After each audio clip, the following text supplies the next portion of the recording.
We're joined by Justin Termine. No.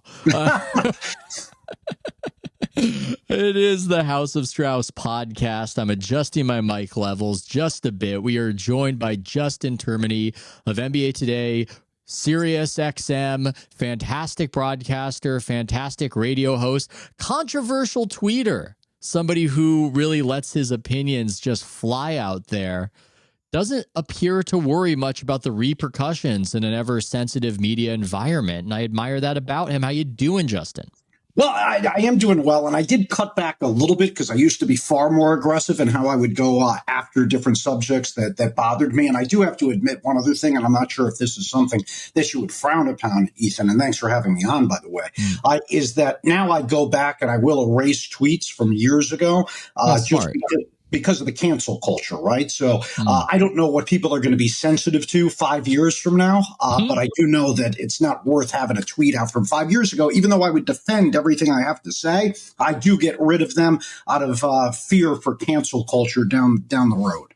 Yeah, and people might sneer at that or say people don't get canceled anymore, but your cancellation proximity has a lot to do with where you work and what the sensitivities are. I could say, I mean, I don't want to tempt fate, Justin, but I could say almost anything, and really, I'd be fine. I don't think there are many guardrails for me. I'm sure they exist. I'm sure we could get creative about it as an intellectual exercise, but I have a Substack. It's different. You're within the NBA ecosystem. The sensitivities are different. I mean, this is a question maybe overall. Is there anything that you said that you were surprised caused a big hubbub that you had no idea would cause an imbroglio, a controversy, whatever word we want to call it?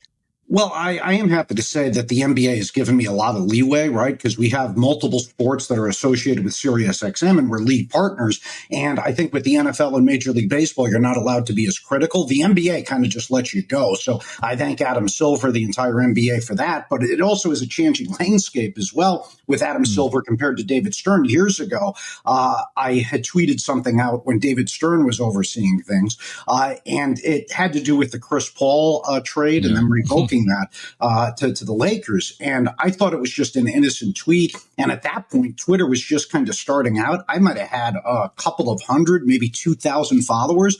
David Stern catches wind of it, and people in the league office were not happy. And they told Sirius about it. Sirius thought they were joking.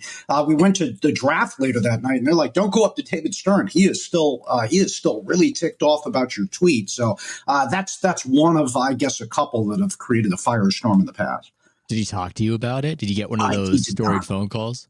Justin, did you accuse me of rigging the trade for the Lakers? Is that an accusation that you... Okay, I'm not going to curse. You also had some... You know, it was interesting to me. You spoke out against the wanton cursing in interviews by LeBron, and I curse sometimes on this podcast, so I live in a glass house on it, but it was funny to me how angry people get about a take like that. Yeah, and I have to say this. I don't care if you swear. I'll swear as well, because I'm not out there claiming to be some role model for everybody, and I'm not selling myself as a role model. I don't have an issue if, say, Bradley Beal wants to swear, or Devin Booker or Jason Tatum, because those guys are out there constantly trying to sell themselves as like a role model, and they understand that responsibility, etc. And LeBron does. Like, that's part of his selling point, and he monetizes that, in my opinion. So if you're going to do that, then you shouldn't be swearing every other word. I think it's like poison is determined by the dose, or how a little bit of salt on a steak, that's really great. It can add an accent to the steak. That's wonderful. If you pour a bunch of salt onto it, it becomes a problem. I think there's nuance to it. I think it's fun when Charles Barkley on a podcast every now and again lets an F-bomb fly, but there's a little crassness. There's such a... People get their backs up about it. They don't want to admit it. But I think if I was cursing every other sentence, it would be, what is this? It would be an affectation in a way. And I think it's fair to go, yeah, it's a little much. Maybe scale it back. Maybe less cursing. Maybe it just seems it's coarse. God dang it. Darn it. I understood the perspective. I just think it's funny what gets people angry sometimes. And that's something that's so subversive to say, man, maybe cool it on the cursing a bit. People start cursing at you. Oh yeah, and listen, there are certain tweets that you send out, and you're not sure, like, how is this one going to go over? And I'm not out there purposely trying to troll and get a reaction, but Mm. that's one that I sent, and I knew that I was going to get attacked over that, and I did consistently get attacked over that, both on social media and then on my show. Yeah, I didn't have as much an issue with the cursing as the erroneous allegations directed at one Brian Windhorst, but we don't necessarily need to begin by going down the LeBron rabbit hole. And I actually am sensitive to the people who follow my Substack and like LeBron and think it goes overboard sometimes, the criticism of him. Maybe we'll table that for a little later and try to get into a nuanced discussion of it. I find this interesting about you, Justin. You, in a way, have become the holder of the flame for the old NBA.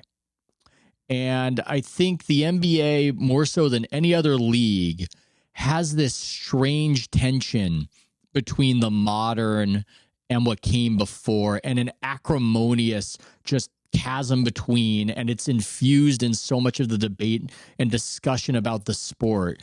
And I want to explore that and get into why that might be. But before we do, how did you become this guy? How did you become this guy who would stick up for a Bob Cousy?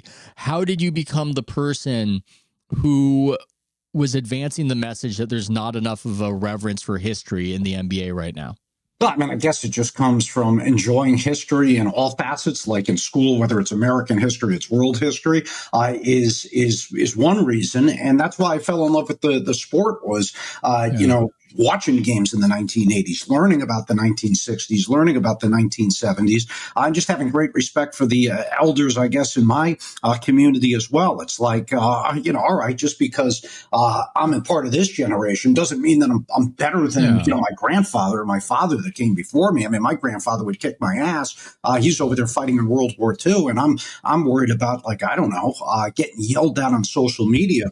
I just talk to a lot of these guys being in the industry, and I love the stories, and I don't have a problem if somebody wants to criticize the past, but I would like them to at least be educated on the past before they do that. And I think one of the complaints you're seeing here often is these guys saying, like, well, we're getting killed, and that never happened in the past. Well, if you're a student of the history of the sport, you know that Wilt was getting crushed for not being able to win the big game.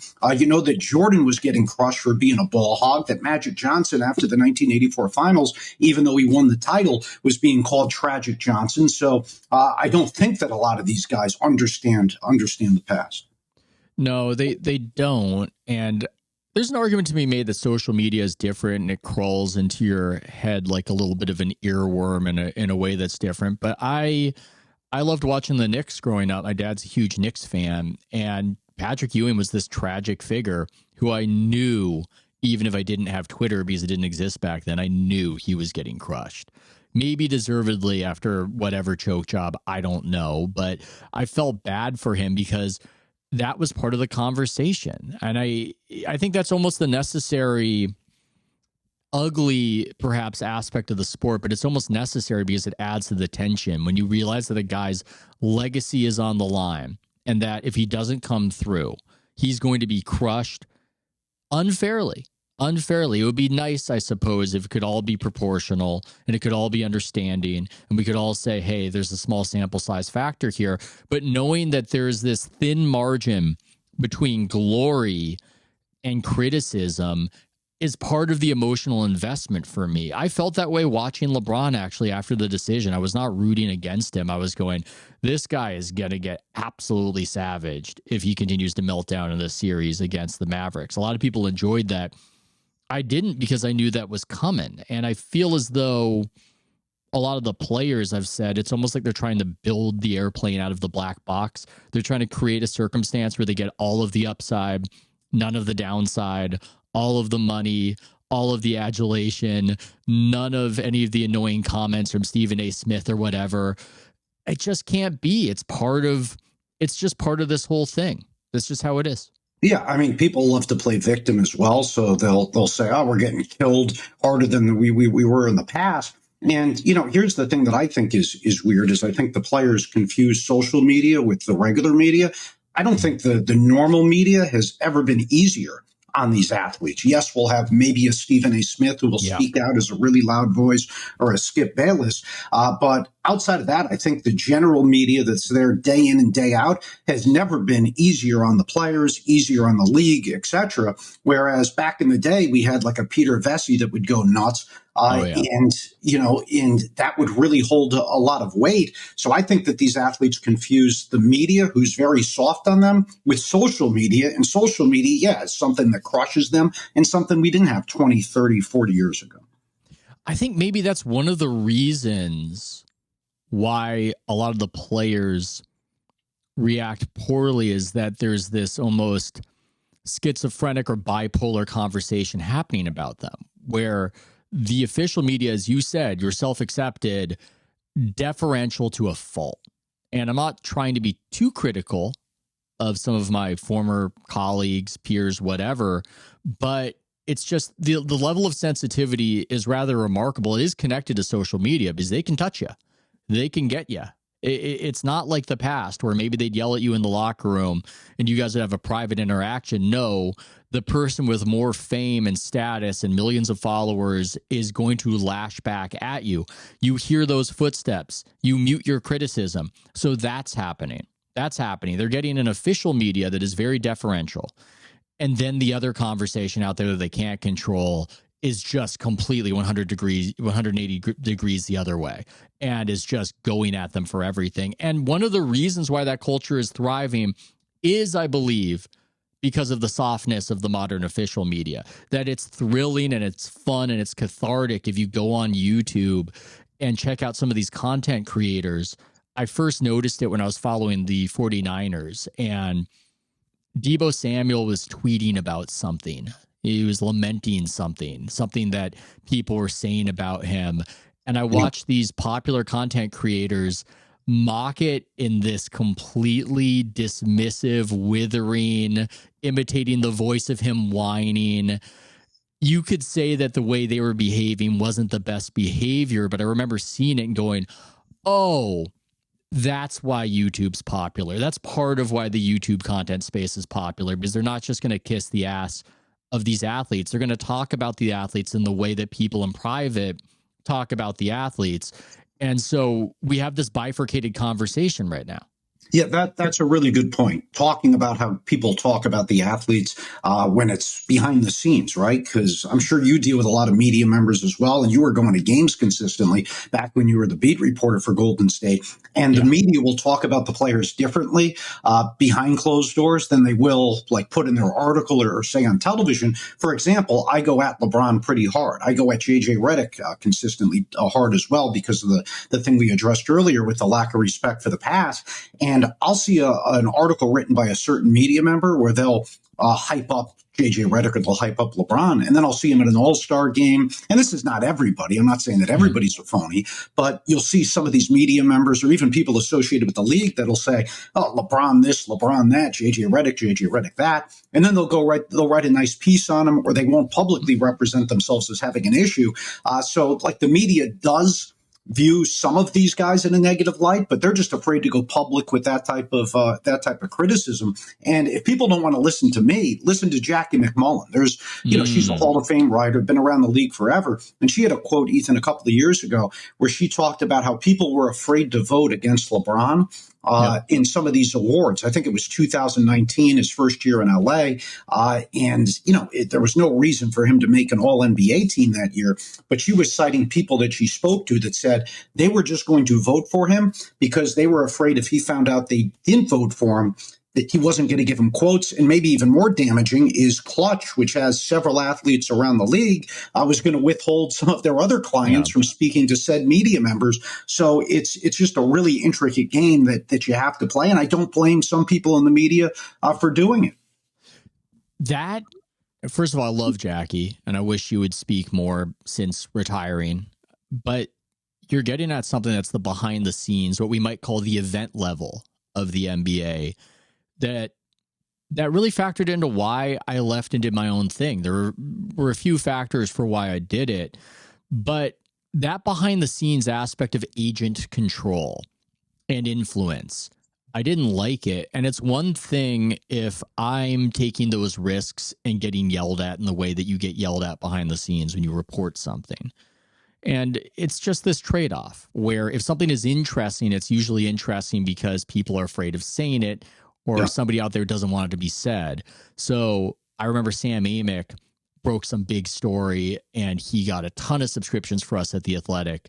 And I remember going, oh man, he must be on cloud nine. And I saw him in the media room and he's just looking beleaguered because somebody's yelling at him from, I don't know if it was the team, general manager, agent, probably agent. That's how they operate. That's how they go. And I can handle that to a degree if it's just me and I'm just getting the blowback. But then you get into this territory where you're actually maybe letting your teammates down because of what you said, that these agencies have a lot of clients. And what if part of their leverage or what they're trying to leverage is, hey, you're making trouble. Your reporter's making trouble for us. We're not going to be so available to helping, I don't know, Shams out. I'm not saying any of these conversations happened explicitly, but it was clear it was going that way. And that was something I didn't want to deal with.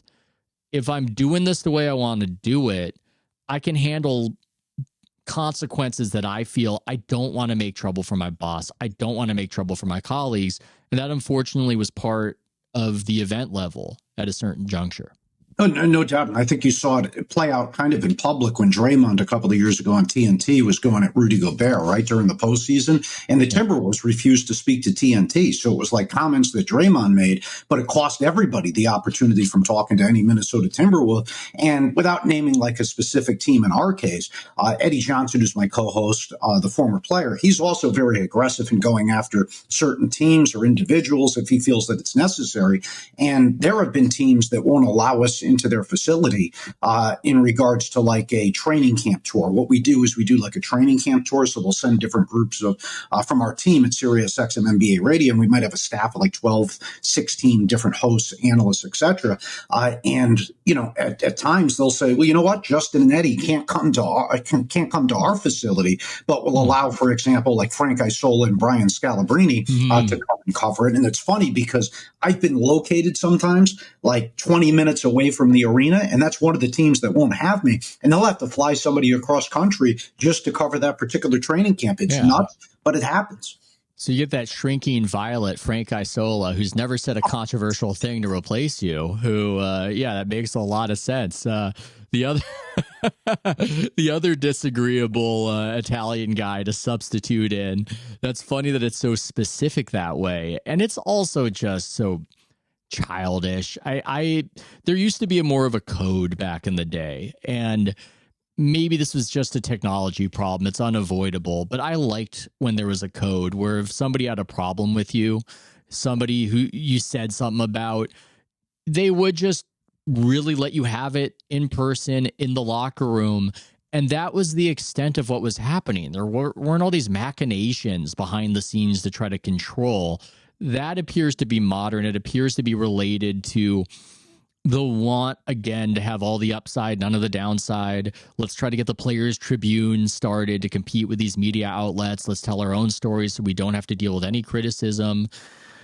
And that's just part of how it goes now. It's a different environment. Yeah, and just to bring up like how sometimes it's not even it is a difference in, I guess, the athlete today is I had an issue, and I don't think he'd, have an issue with me bringing it up because it speaks well of him with Mark Jackson, the former player, the former ABC broadcaster, etc. And I addressed it with him like head on. He approached me, he said, listen, I love the show outside of When You're Killing Me. We had an hour conversation about some of the reasons that I felt he deserved criticism, and then vice versa. He said his reasons for thinking that it was unfair, and in some cases giving in to me and saying, yes, you're right. And now Mark is one of the guys that I have on the show often, and I'm very close to him, and I exchange texts with him all the time. So he handled it that way, and I respect it. And I'll give one modern player some credit as well. You wrote a fantastic book on him. In fact, I had you on the show several years ago with Kevin Durant, and I don't know if maybe you took it a little too far and he's cut you off. But Durant with me, like LeBron won't, not to bring it back to LeBron, but LeBron, he'll come past our set on location. He'll give Eddie Johnson a fist bump. He'll give the producers a fist bump. Anybody else standing around the table, he acts like he doesn't see me. He won't broach the topic. Whereas with Kevin Durant walked right up to me and he said, I'm really busy because it was on a media day, but you didn't think I was going to skip this interview because I know what you said about me. And he sat down. We laughed about some of the stuff that we said in the past. And I left with a lot more respect for Kevin Durant than I had previously had. So, guys handle it in different ways. Kevin's an interesting one. He's almost secure about his insecurities. And I remember we were in the locker room, might have been in Toronto, and some of the media members, because he was complaining about something, said he's sensitive. And he said, yeah, I'm sensitive. And what's wrong with that? That's his attitude towards it. I think he can take it a little too far and get into the rabbit hole of who said this or that. But he's got this quirk about him where I don't know anybody who hates him. I know people who get worn out by him. I know people who find it difficult to work with him and have. But he's got a personality quality where nobody he stresses dislikes him, including myself. And he said bad things about me. That's part of the whole thing. And the irony of how much he can really dislike all the commentary and sports radio fodder is that he'd be really good at it. If you talk to him, it's like he's hosting a sports radio show, and he wants to talk about Washington, D.C. football. He wants to talk about a host of things. And hey, man, the event level of the NBA, to which you said, part of what's happening, the bifurcation and why it's almost jarring to the headspace is that people are so critical behind the scenes. They're so critical. They're brutal. They're brutal. You talk to people in NBA ops, you talk to players. It's amazing just how vicious they are. Some of these coaches who are anodyne, never said any sort of controversial thing. You talk to them about their own players, and oh my God, the event level is a different world. Well, it's like people accuse the media of being too negative, and then it's like when the mics go off, it's far more negative, and that's all anybody wants to talk about. Like for the most part, here in my house or my apartment doing the show, okay? But then we'll go to all the big events, the NBA draft, the summer league, we'll do training camps, we'll go to the NBA finals, the All-Star game, and nobody wants to talk about like if we did a on location show the day after Steph and Jokic went off for 61 and 52 points. Nobody want to talk about how great those games were, like behind the scenes. Everybody wants to rip somebody for something stupid that they did. That's all people in the media and it's all people within the league want to do and what the teams want to do when the mic's off. It's a cranky league. I think it has something to do with all the travel, perhaps. I think if we want to really get into the psychoanalysis of why the young generation is lashing out at the old generation, if I'm to be fair, the old generation is to a degree lashing out at the young generation. I know after Steph went off, Stephen A was talking about a retired player saying that he couldn't have played back in whatever era or scored over 17 points. Who knows? I think that a factor in it is that it's a jealous league because teams require sacrifice to win. And players know acutely that if one guy is getting more touches, more shots, I'm getting fewer. That's not a problem in baseball. When I watch MLB tonight or whatever, I see the older generation so complimentary towards the younger guys. And it makes sense because baseball is individual. If you're hitting more home runs, it doesn't take home runs out of my stats. It might even help me if you're batting behind me. So the culture of baseball, ironically, because it's so individualistic, allows it to be more generous of spirit. Whereas in the NBA, because there's a finite amount of touches and it's more of a zero-sum game, I think it really does inculcate a sense of it's you or me. And so I'm going to jealously guard what's mine. And that's just part of the culture. Yeah, and like guys might get a little upset that the game is easier to put up offensive numbers right now, right? And pad the stats. So it's like, okay, if this guy is doing this, it's making somebody from like 1985 look a lot worse because they didn't get that opportunity. Or say like a Jerry West had to play 3 games in a row in 3 different nights in 3 different cities, 5 games in 6 different nights. So are Jerry West's numbers going to look as good as, say, Kawhi Leonard, who might play twice a week and 50 games a year? Of course, Kawhi Leonard's going to be fresher. Like I know there's this stat out there where I think Kawhi has the best winning percentage of all time, and the next 2 on the list are Magic Johnson and Larry Bird. But Kawhi Leonard's only playing when he's healthy, whereas Magic and Bird were playing through injuries. They were playing every single game. So, I think that's something that might make them a little bit worse and Kawhi a little bit better if you don't look at the context. But I will say this. I think that the former players, and I talked to a lot of them, are very complimentary of the skill level of today's players. What they don't like is the sense of entitlement, guys not going out and playing hard in the All-Star game because that's something that they built for them. They don't like the load management. So I don't think the former players like that aspect of it, but I do think that they're very respectful of the talent level of today's player. Yeah, the talent level is ridiculous. It's part of maybe the problem right now is that perhaps there's too much skill. That sounds weird to say it, but once you have a way to score more that's been optimized, you have the 3-point shot. I remember Steph back in the day when he was really exploding as a superstar would do the pump fake and the sidestep for the 3-point shot, and that was whoa. You didn't tend to see that. It used to be a guy would pump fake and you take a dribble in and shoot it. The sidestep. And then I started noticing that Klay Thompson was doing it. And it was part of the array of moves that he was doing. He was learning from his teammate. I remember interviewing him about it at the toy store Talbot's while he was doing some Christmas thing. And I was having to chase down Klay and show him GIFs of his new moves while he was very distracted. It was not easy. But anyway, I'm digressing. Now I see every other role player doing that. That's commonplace. That's not novel at all. And I do think it's part of this sense that a lot of people get when they watch the game that something is out of whack and out of balance. I know Kirk Goldsberry said a missed 3 is now more common than a missed 2. And he's proposed this ban the corner 3 idea. Do you have any thoughts on that? Is that too insane, or is that an intriguing reform to you? Well, I mean, we talked with Grant Hill a couple of years ago, and Grant Hill said, wipe out the 3-point line altogether. And then you've heard, have it only available maybe down the stretch or have only a certain amount of threes available. So I do think it's a little bit of an issue where everybody plays the same. And I do miss post play to some extent, a lot more physicality, which we used to have as well. But I still enjoy the product. And we were talking about it on the show the other day. I don't have an issue if it's like the way the Celtics shoot threes, where there's a bunch of really good passing leading into their threes. So the ball movement is good. It's penetrate, kick out, swinging around, as opposed to, say, a couple of years ago was the Houston Rockets.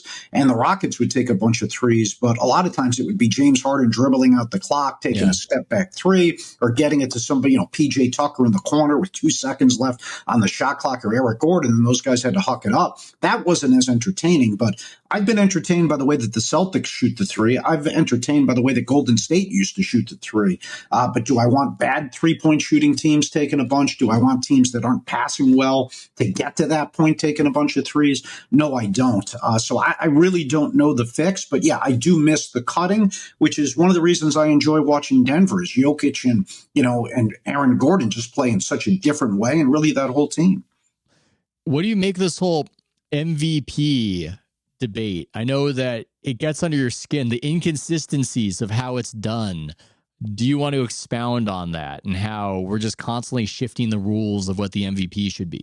Yeah, it's very confusing because, for one, everybody's saying, well, the winning is why Shea's going to win it. I feel bad because I think years from now, people are going to look back and say, well, Shea only won because his team won a ton of games. It's like they're giving all the credit to Sam Presti, essentially, for just having the best player on a roster that he put together. And it's like, well, Shea won by default only because of that, or he only won because of voter fatigue with Jokic. It's the same way a couple of years ago, like Embiid, even though I voted for Embiid at that time, I think a lot of people are going to look at it, and they already do, and say, well, he only won it because Kendrick Perkins accused everybody of being racist. And he got all the votes as a result of that. But the thing I laugh about with the people that are going to vote Shea this year, and for the record, I am going to vote Jokic as of right now with about a week and a half left in the season, but they're citing winning, okay? Well, for example, a guy like Greg Anthony. Last year, Greg Anthony voted for Luka ahead of Jokic. whereas Jokic was several games ahead of Luka in the standings. So why then did winning not matter when it came to putting Jokic third and Luka second? But this year, the winning is paramount. Makes no sense. And then this latest straw poll that came out with Tatum fourth and Giannis third. Well, if winning is so important for Shai Gilgeous-Alexander over Jokic, then why wouldn't the same philosophy or logic be used with Jason Tatum over Giannis? So it seems like people are just looking for a reason to be anti-Jokic, which I have no issue if you're going to vote against him, but just be consistent with your logic, and it hasn't been consistent over the years. No, maybe that's part of the magic of the debate is how inconsistent it can be. And now there's this Heisenberg's uncertainty principle introduced into it, where we've got the Bontemps straw poll where we can actually track where it's at in this tangible way. And to what you said earlier, we can see the MVP votes and who made them. That's been around for a little while. And that changes how the conversation goes. Now, I would disagree with you. I would go Gilgeous-Alexander for MVP, and that's because I'm a traditionalist. I want to return the sport to its tradition. It used to traditionally be a way to commemorate a great team and the driving force behind that team achieving greatness. It wasn't necessarily about who is the best player in the league. Who is the best player in the league feels a little too baseball to me. Just a bit. I want it to be a top 5 player. I didn't like when Tony Parker at one point, when the Spurs were looking great, was getting some MVP buzz. I went, that's a little too far right there. But I think the SGA MVP, that is more in line. He does have an argument for perhaps being the best player, even if I wouldn't say he is, but he's got an argument for it. The team's been incredible, and it's a way to remember the season and reward winning. So I would go Gilgeous, but that's according to a standard that I don't usually mess with. I think the original sin was that Westbrook MVP years ago, where I think they might have been the 6th seed. I think that got us all wobbly. So here's why I used to be hardcore in that regard as well, right? It's got to be like the best player on one of the best teams, and we have to reward winning. Here's why I'm completely out on that. I've done a 180 is because am I supposed to punish a player now for staying put? Like, are we going to force a play? If we're not going to give Jokic the award, does that say, all right, well, Nikola, I know it's not your fault that Calvin Booth did such a bad job of giving you a supporting cast. So now you should go flee and play for the Lakers. You should go do what Kevin Durant did and go play for Golden State. So I think it kind of promotes guys leaving a current situation. And I can't rip guys who leave, because I do when they go to bigger markets or marquee markets and team up. So I can't rip guys for doing that, as I do, but then also rip a guy who stays and hold that against him that he's on a bad team. So that's why I'm completely out on these awards having anything to do with winning to a certain extent. Now, I will say that Shai Gilgeous-Alexander didn't join the team to win. Jason Tatum didn't join the team to win. Giannis didn't join the team to win, etc. So in their cases, they're kind of exempt from that. But overall, that's my philosophy.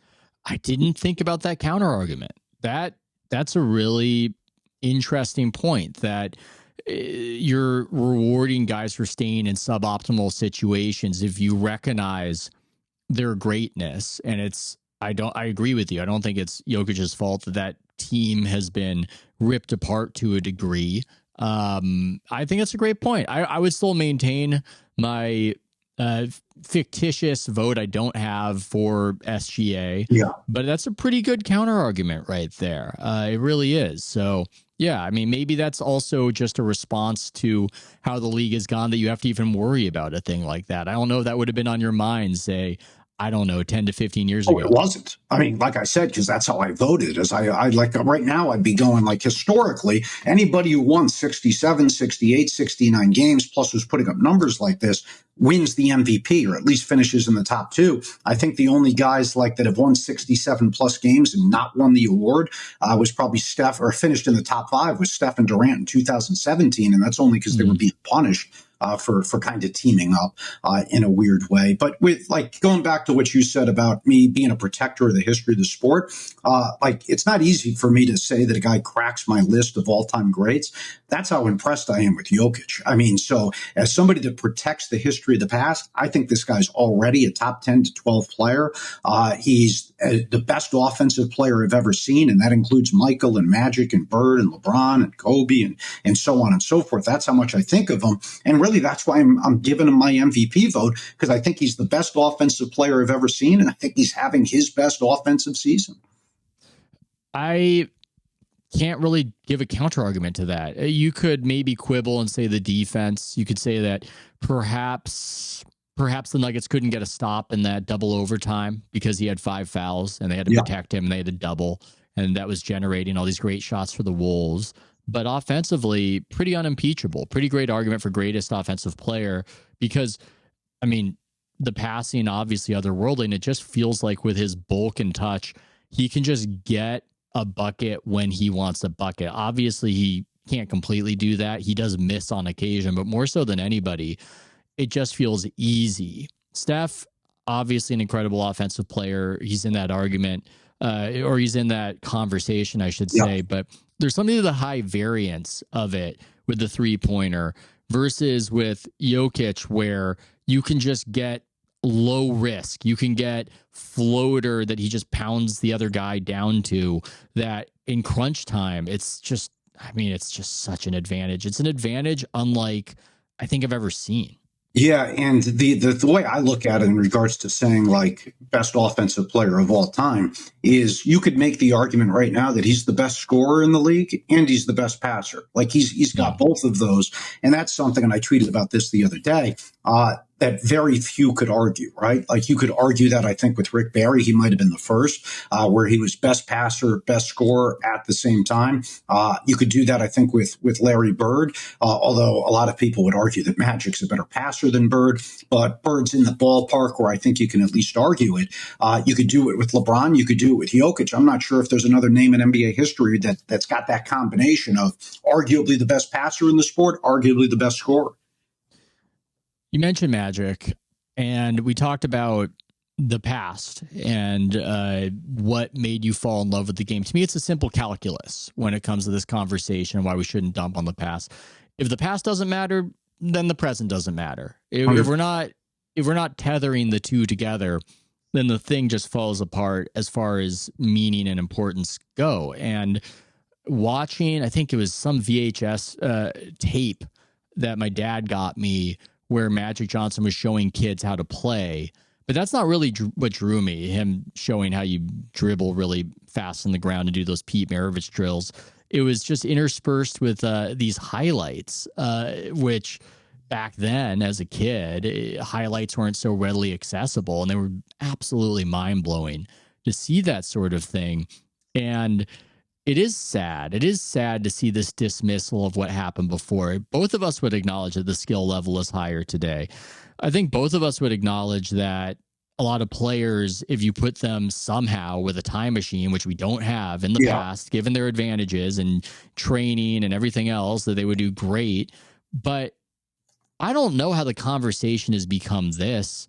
Isaac Newton said, what was the shoulders of giants quote? I'm trying to remember. Oh, it was, let me see. If I have seen further, it is by standing on the shoulders of giants.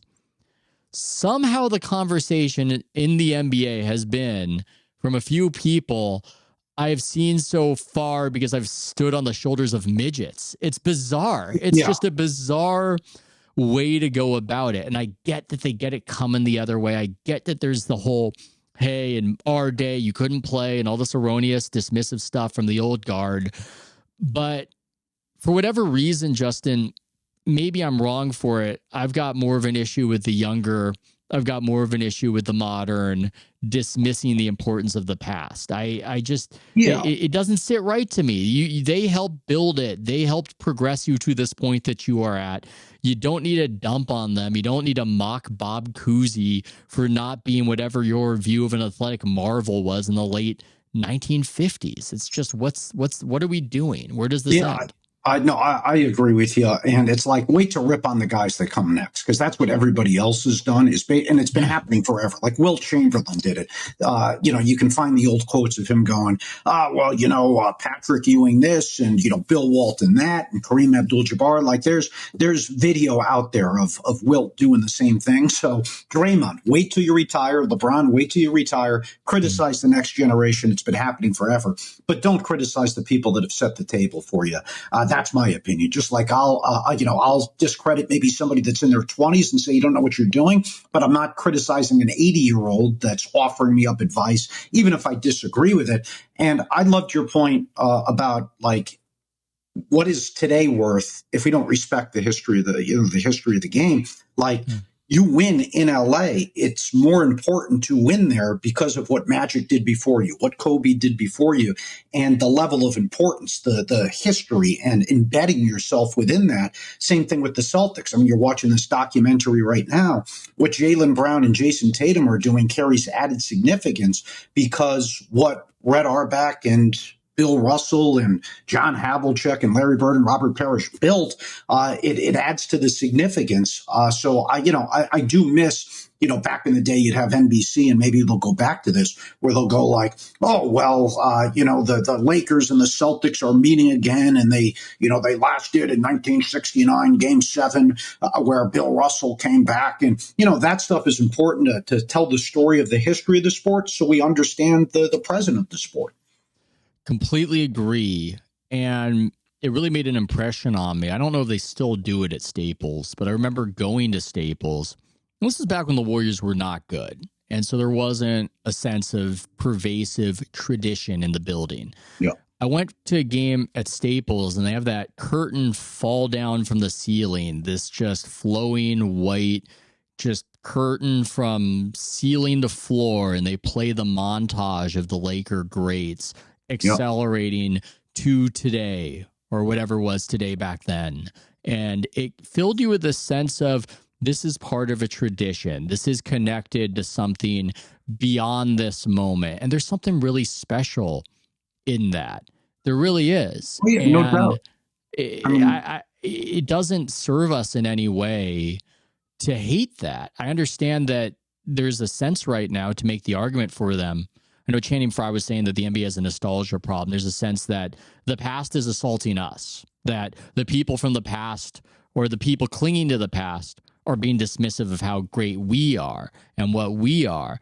But it just doesn't serve anybody to dump on the past. It doesn't feel good. It doesn't make me like the present any better to do it in actuality. Exactly, but who exactly is also doing that, right? All right, so maybe some guy on Twitter, I don't know, Shaquille O'Neal as the face of it, but like, did Bob Cousy ever say anything about the current day players? And he gets attacked. Like, I guess like John Havlicek's not Dave Cowens. Is Dave Cowens coming out and criticizing the current NBA player? Kind of just minding his own business. I think somewhere in upstate Maine, and he's got to be thrown into the mix. Where I can score 70 points, like Mikal Bridges a couple of years ago. I did get into an altercation with him on social media because he said, LeBron would score 100 points against the 1986 Celtics when he was watching that documentary with Michael Jordan, right? The Last Dance, and Jordan got 63 on him. And it's like, well, no, you got to learn about what that team was in 1986. He probably wouldn't even, start for that team, as I pointed out on Twitter, and it got him all fired up. But yeah, I mean, think about wait. I disagree. You're talking about LeBron at what age wouldn't start for the 86 Celtics? I got it. Mikal Bridges. Oh, Mikal Bridges. Sorry. Yeah. He might start over Danny Ainge. I'll give him that. So he could get the last starting spot over Danny Ainge, but he'd be the fifth Celtic there with Dennis Johnson and Kevin McHale and Robert Parrish and Larry Bird, etc. And I just felt like you're going to take a shot at guys like that LeBron would score 100 points against them. That's one of the great teams of all time, the 1986 Celtics. But so that's one thing. And then like the other part is like, I don't know your specific story and how you fell in love with sports, but it's like, for example, you're a Celtic or a Yankee or a Laker fan, a Dodger fan, like your grandfather probably was, right? And then your father probably was, and now you are, and then you'll pass it along to your kid. So it's important to respect the history of the sport because that's how your father fell in love with it and then passed it along to you. that continuum, I think, is so special and not discussed enough, that people do inherit fandom often from their parents, from their families. And there's something truly touching about that. There's something special about that. And I just, this is similar to what I wrote recently about why I enjoy women's college basketball, while actually being honest that it is not nearly at the level of men's college basketball. There's a little bit of trepidation to doing that. And I go, I enjoy things in their context. I found it thrilling.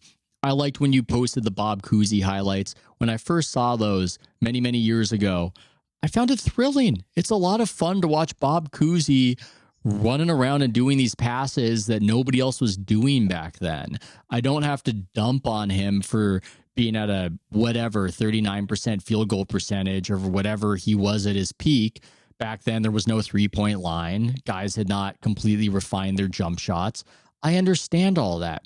I enjoy watching him in his context, being great in his context, just like I enjoy Caitlin Clark being great in the context of the WNBA. And it doesn't take a lot of imagination to know why. It's almost like people are more comfortable doing the plumbers and firemen and dumping on the men of the past for not being up to whatever modern NBA snuff than they would do it for the women's sport, and they would get their, head torn off, but they feel more comfortable. They feel more comfortable doing it to the past. And I just think it's just wrong to do it. It's like, yes, Bob Cousy, if you took him in a time machine, I think would have a lot of problems playing in the modern NBA game. So what? So what? He was great in his context. That's all you can do. You can only be great in your context. Yeah, I 100% agree. And that's one of the reasons I went so hard at Redick over the years, because I felt that, he's got some validity. And LeBron, the same thing with the 250 points for Giannis, is people are going to grab onto what those guys say. They're like legitimate, names. So now all of a sudden the people that have been saying, fires and plumbermen can go, see, JJ Redick said, and JJ Redick's the head coach of the Los Angeles Lakers. And he's a former player and he's a broadcaster. LeBron James, arguably the greatest player of all time. He's crapping on these guys. So it justifies me to do the same thing. So that's what really bothered me about those quotes a couple of years ago from JJ.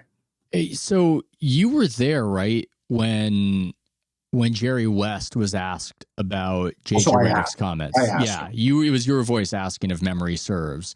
That is an incredible clip. Maybe if you guys haven't checked it out, you should, where Jerry West is asked about some of the dismissive comments. I can't remember everything Redick said about the past, but it is just honest and withering. Did you know in the moment that this was a viral moment that you were as soon as he said it? Now, I'll give JJ a little bit of credit here, because he wouldn't come on the show for years when he was a broadcaster, because we attempted to get him on. But he did come on as soon as he got the Lakers head coaching job out there in Las Vegas. And the funny part is he sat in the same exact seat that Jerry West sat in when Jerry crushed him. So we hashed some things out, but it wasn't just Jerry West. I asked Jerry West about it. He crushed him. I asked Bob Cousy himself. That also went viral. And Bob Cousy crushed him. I asked a different question to Dominique Wilkins about Redick's comments about Steph Curry and Larry Bird and the physicality and shooting a three, and Redick saying he's not a top 5 3-point shooter, and Dominique's like, what is this guy, stupid? He really ripped him, and all three of those went viral, and I think there's another one of somebody attacking JJ. So I went to that question multiple times. Multiple legends crushed him. That bothered JJ, and I think he's over it now. But yeah, I mean that Jerry West one I knew was going to take off. So did he feel any sense of contrition, or did he just feel like, hey, I got lambasted, I said my piece, but I'm sticking with my guns?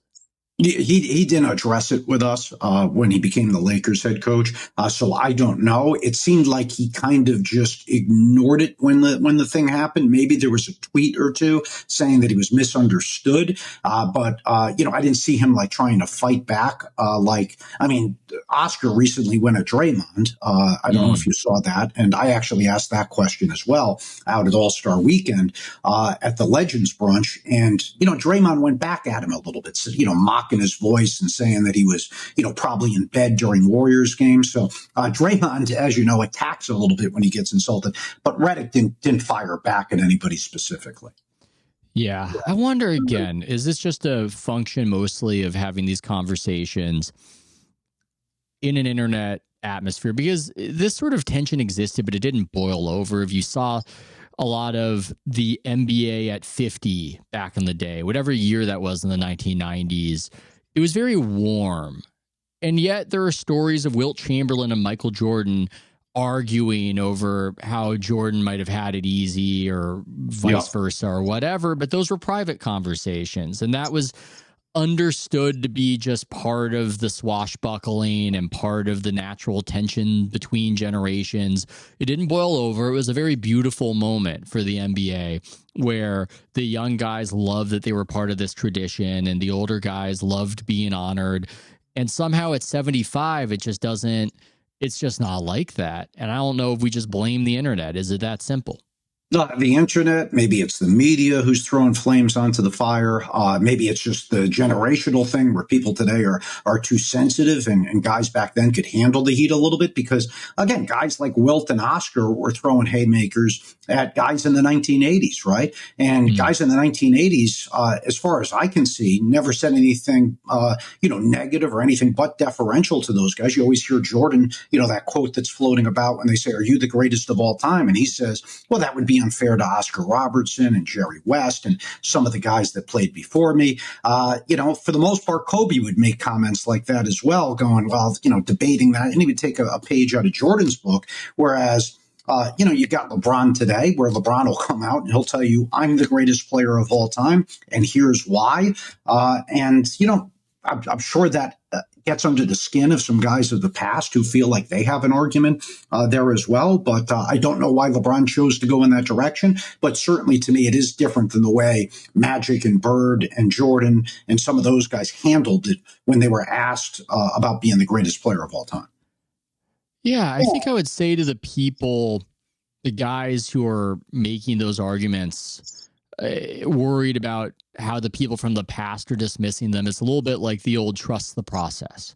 Just trust the process of time, trust that you'll get your respect, trust that we're not going to think that people from the 1970s were going to be so much better than you were. I saw Steph deal with so much of that. I saw the Warriors when they were this jump shooting team dealing with so much of that, and you just keep doing it. I know I brought up Stephen A. Smith talking about some retired Hall of Famer saying Steph couldn't average more than 17 points in his era. Guess what? Nobody thinks that. Maybe that guy thinks that, maybe a couple other guys. Steph Curry is 37 years old. He is middle-aged as a superstar and still doing it. And I think he knows that he's getting his credit. And I think he knows that people aren't still holding on to that because those sorts of dismissals and assumptions, they just fall by the wayside as the young generation rises and the older generation fades out. And you don't need to overstate the case. I just don't think it's necessary. I don't need to make the point that Giannis would dominate the 70s. It's just, for who? I mean, what is this doing? So look, this is LeBron James. This is part of the whole thing with him where he is so great and he has remained so great for so long that we're going to be annoyed with him because he's still relevant and he's still part of the conversation. Yeah. And the other thing I would say is like people are so, caught up in, well, they're criticizing this, they're criticizing that. Like, is there massive criticism of Steph Curry? I know you had that Stephen A. Quote from a couple of days ago about scoring 17 points. And maybe Oscar initially said some negative things years ago about Steph. But for the most part, like Steph is beloved and he's treated like a guy that people enjoy watching. People aren't necessarily tearing him apart. Okay, there's minor things like he hasn't won a finals MVP yet. But I think I think after he got the finals MVP, it kind of ended it and he was solidified. Exactly. And it was it. Exactly. So I don't think that he's probably got a lot less criticism than, Magic and Jordan and Bird, etc. LeBron gets a lot of it, but LeBron also invites a lot of it because he's in the spotlight consistently and putting himself out there. So if you're going to, like, and he also says, like, criticize me about basketball, right? The other day in the Pat McAfee show, which is fine. Like, okay. He even brought up, like, okay, I didn't perform well in 2011. Get on my case for that. Here's what I would say, though. If you're going to consistently bring up things that aren't basketball and put yourself in that light, then you have to be open to getting criticized about that stuff. Yeah. What happened to more than an athlete? And now it's just an athlete, I guess. It's can you answer me one question on that? Exactly. So that's the other thing is, like, he's saying more than an athlete, but you're not allowed to criticize the aspect that isn't the athlete. I've always wondered, like, does he monetize that as well? Right. Like, so is that something where he's just doing it out of the goodness of the heart, like more than an athlete, bigger than basketball, etc.?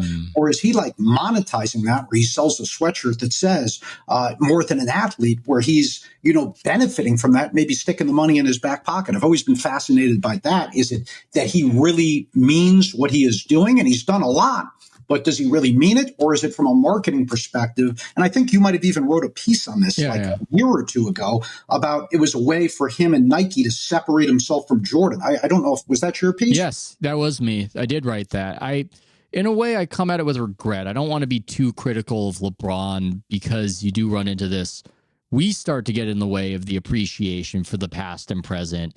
Again, the career is spectacular. And if I'm arguing that he's not, in my estimation, the greatest of all time, it's only because I think he's a 1 in a billion sort of athlete generationally, and Michael Jordan is a 1 in a trillion, right? Like, these are this is what we're talking about here. It's no slight to be arguably the second greatest player of all time, but he is rather annoying. He just is. I don't know. That's just part of how it's been, and it seems like the root of being annoying is that quest to be considered the best, which we want him to want in a way, and we want him to strive for. The issue is that so much of the striving has happened in the PR capacity, as opposed to simply just being about whatever happens on the court. And so, more than an athlete, yes.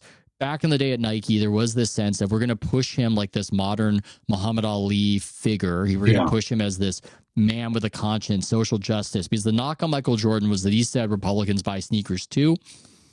LeBron is going to be something more. It's going to be turbocharged in a way from getting told to shut up and dribble. Laura Ingraham on Fox News said that, and then that was embraced. And the problem is that I'm not saying that he should shut up and dribble, but he also wasn't that guy either. He also wasn't somebody who makes compelling cases for what we need to do on a societal level. That's just not what he's good at.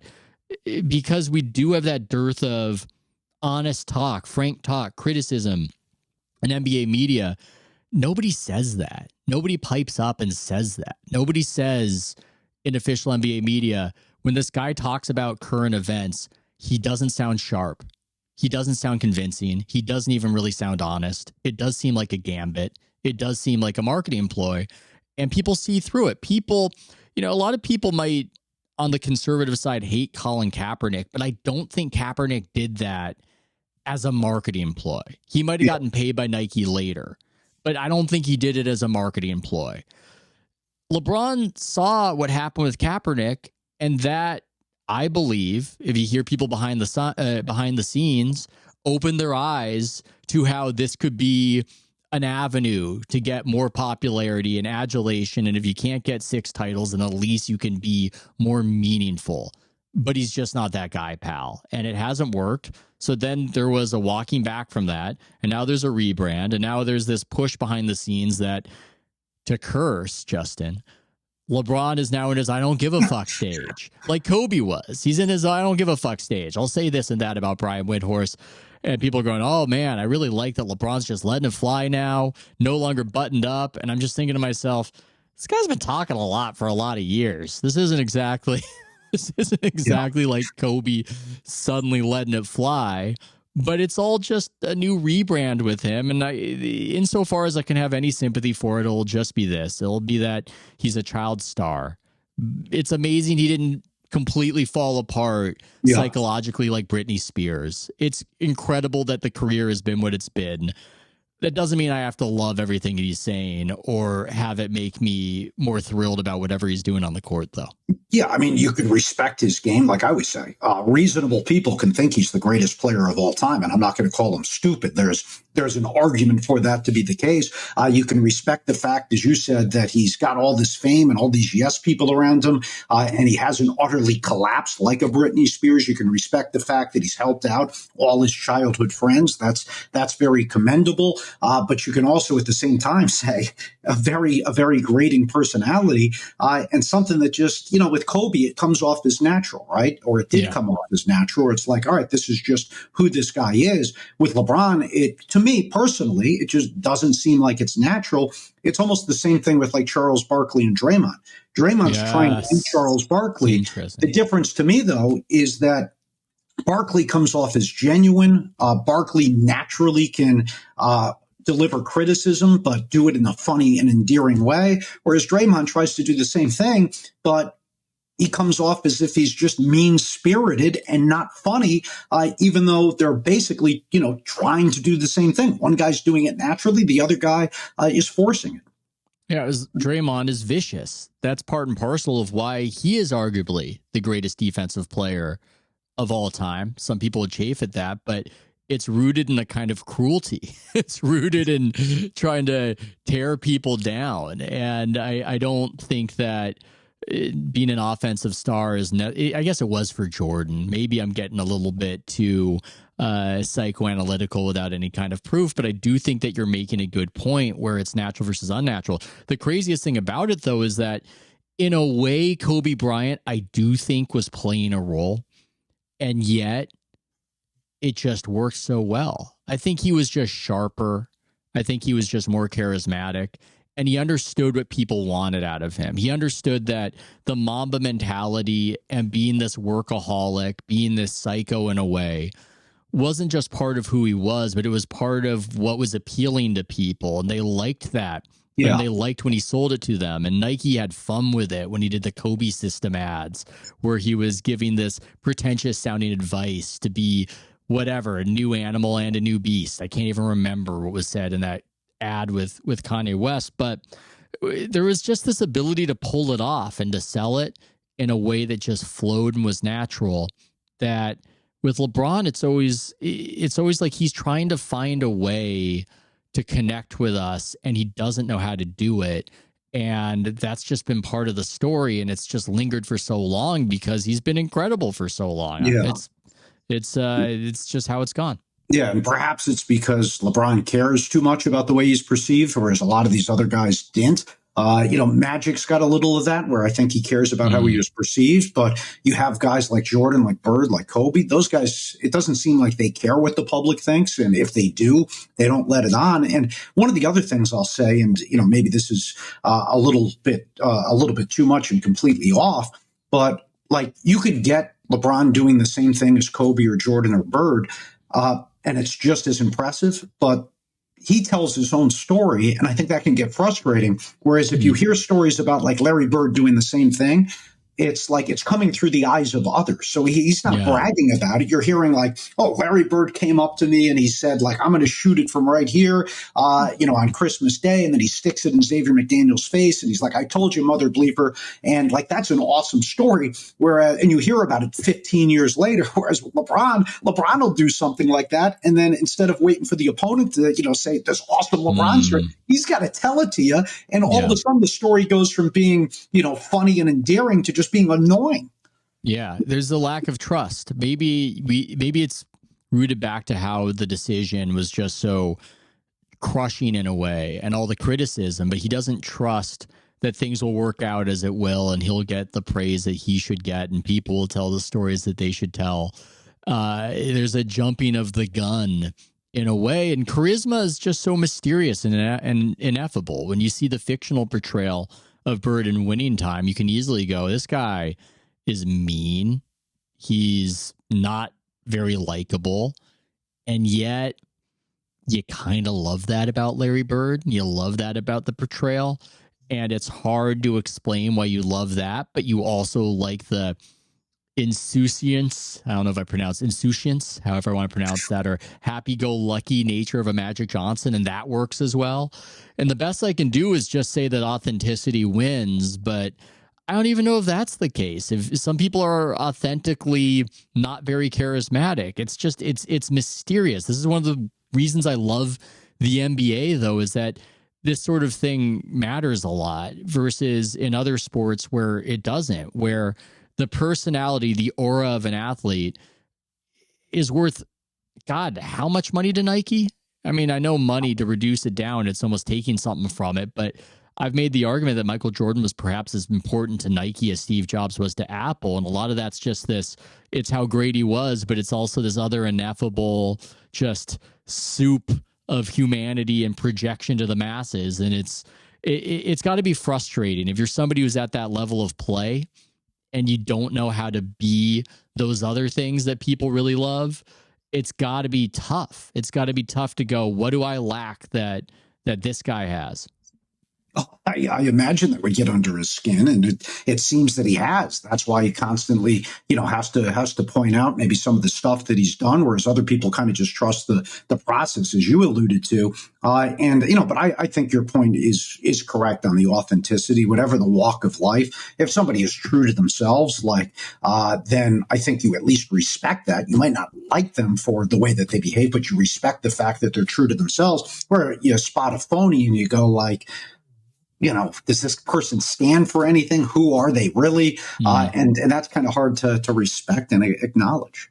We might be wrong, by the way. People might argue, hey, this has worked out. Way more people consider LeBron the GOAT right now than they did 5 years ago. Perhaps he's not talking past the sale. Perhaps he's making the sale. And by taking charge of this effort, he's advanced it. And we might not like it, but a lot of other people are okay with it, and they're convinced and compelled by it, and they liked what he said on McAfee. I don't know. It's all in vague land, subjective land. I can say authenticity wins, but I just said earlier that Kevin Durant is authentically insecure, and I don't think that's one for him. This isn't a satisfying. I'm not giving a good take here, but I'm putting that out there. What if we're wrong, Justin? What if we're wrong? And you could easily argue that we are, because the guy's worth over $1 billion. So it's going back to the money. It's been worthwhile in that regard. We'll remember him forever as long as the sport exists. He's going to go on to own a team, and I'm sure do a lot of other great things in his life. So it's hard to say that his life hasn't worked out well. Maybe that one aspect can be great. Like, he's a polarizing guy. Like, I lived in Los Angeles for a while, and you'd even have Laker fans that are saying, either I love the guy, if you say, hey, naturally it comes up. People will say, Ethan, what do? You say, I cover the Warriors, whatever, back in the day, and people want to talk basketball, right? So I would say I host a show on NBA radio, and without question, the first thing that would come up would be either I can't stand LeBron, and I've stopped watching the Lakers or the sport altogether, or, hey, I love LeBron. How great is that guy? Do you have any stories about him? So he's just about as polarizing as it gets, and it's basically split right down the center in the country, 50-50. I've encountered the same thing.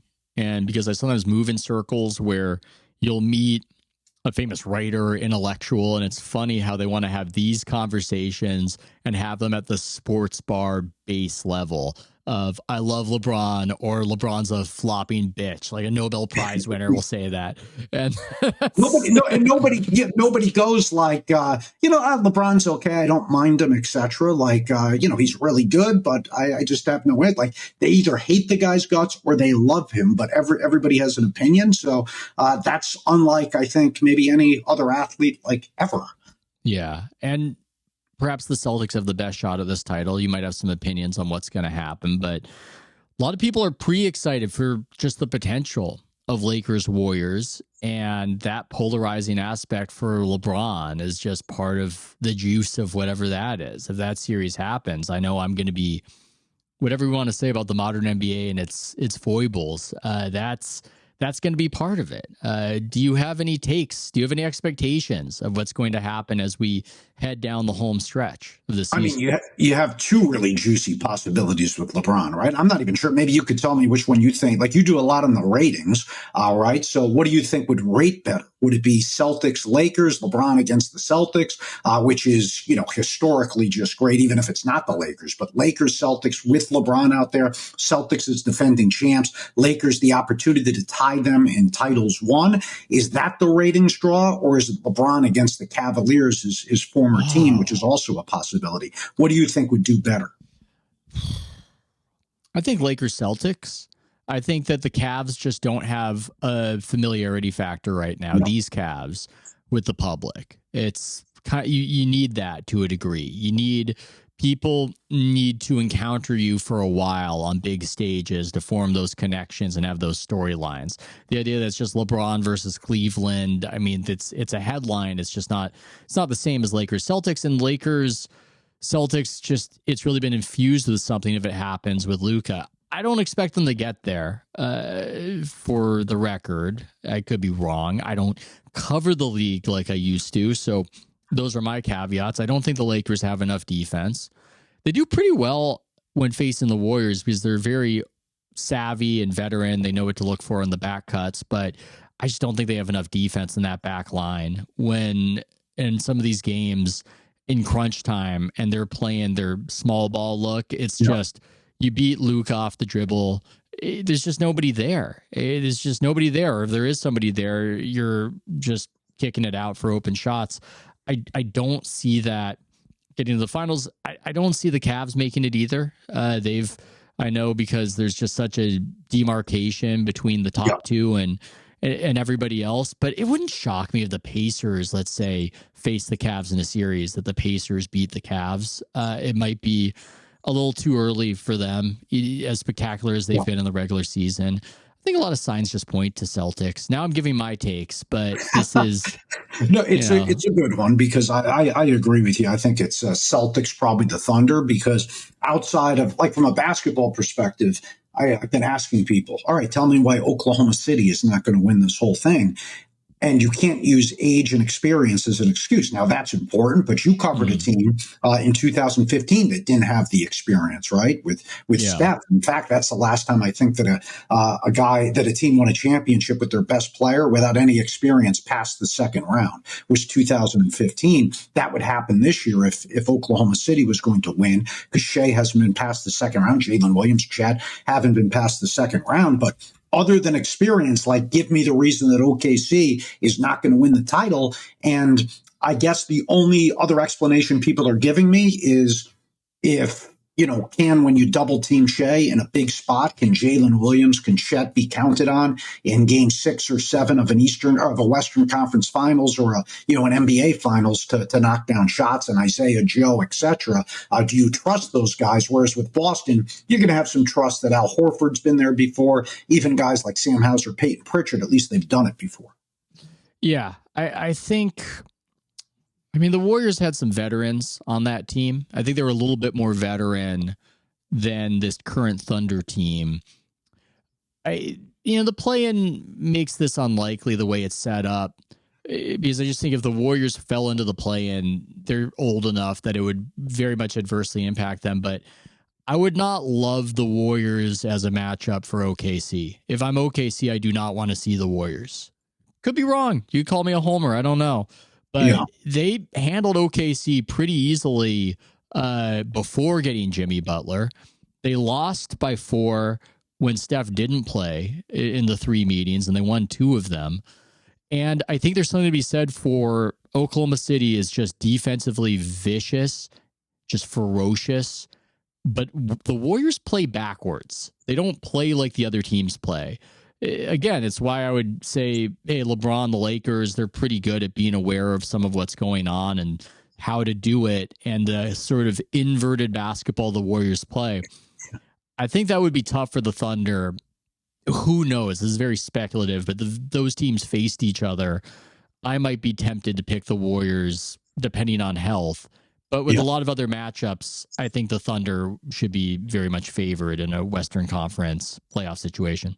Yeah, I agree. They do everything OKC. And to your point, like, you really going to say that Shai Gilgeous-Alexander is definitely the best player in a series, right? With Steph Curry, are you going to tell me Steph can't outperform him in 4 out of 7 games? Same thing from Jimmy Butler. What we've seen at times in the postseason, like you got two guys that have performed at a really high level in big spots. Yeah, I agree. Like you never want to face a team where a guy can get as hot as Steph, right? Mm. And be the best player in the series. And that's why the West is interesting because it doesn't seem like a lot of people trust Oklahoma City at all, even though they're going to win 68, 69, 70 games.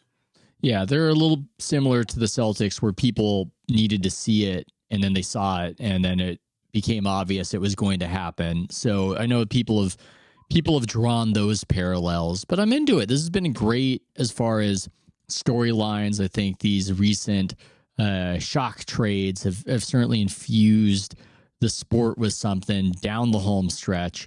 This has been fantastic, Justin. Is there anything I should plug for the outro? Anything that you want to mention before we wrap this thing up? Well, I mean, I guess we could just say where we can listen to me, and that's on Sirius XM NBA Radio, 4 to 7 Eastern Time, Monday through Friday, with former NBA player and Sixth Man of the Year, Eddie Johnson. And then you've got me on Twitter at Termine Radio at TERMINE Radio. Listen, I enjoy your stuff. Frank Isola does too. I know his name came up. I was subscribed. I had left for a little while, but I missed the stuff. And then Frank convinced me to resubscribe. So Frank is a big fan of Ethan Sherwood Strauss in the Substack. Oh, Frank, when I saw him at Summer League, where you do those interviews at the event level of Thomas and Mack, he was the stuff he was saying to people. You gotta check this guy out. He's stirring up all the shit. He's like one of those old school guys. He was telling so people. He's selling subscriptions for you. Look at that. He was just trying to explain to Kenny Atkinson who I was and what I was about. But yes, I appreciate when the outro promo becomes a plug for myself. So I thank you for that, Justin. I thank you for your candor.